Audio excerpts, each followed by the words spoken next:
Саламатсыздарбы, көрүүчүлөр, угармандар.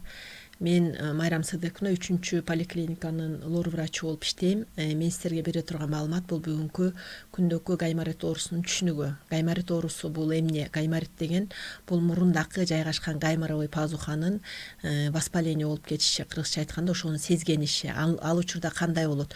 Биздин мурундун ичиндеги тешикчи жабылып калат дагы, гайморовой пазухабызда суюктук пайда болуп, иринге айланат.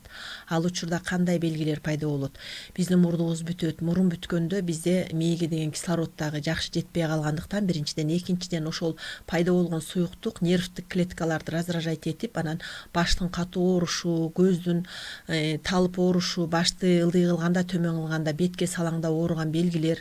Анан мурун бүтүп турган учурда, эгерде мурундан аккан суюктук тарабында эмес, мындай сары, жашыл түрдө болуп, ириң болуп чыгышы, бул күчөп кетиши болуп белгиленет. А бул эмнеден пайда болот? Бул биздин өзүбүздүн кичине бир аз өткөрүп жиберген көбүнчөсү вирустардан пайда болот.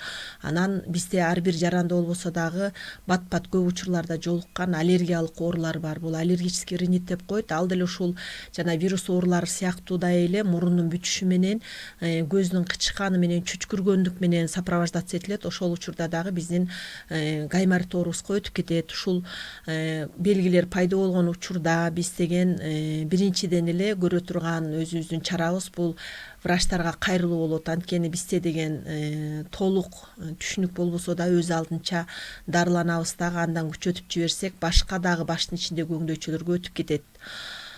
Кандай белгилер болгон учурда бул ушул эле баш оору менен эмес, кулак, мурун, тамак бир көңдөйгө ачылгандыктан кулактын бүтүшү, кулактын оорушу ушул гаймориттин аркасынан келип, тарсылдактын жарылып, ириң агып калышына да алып келиши мүмкүн. Жөтөл пайда болот, анткени мурундан чыгып аткан ушул суюктук тамакка да кетет да.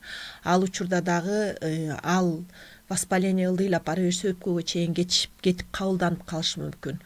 Ошон үчүн бул учурда өз алдынча лечение кылбай, биз врачтарга кайрылышыбыз керек, толук кандуу дарыланышыбыз керек.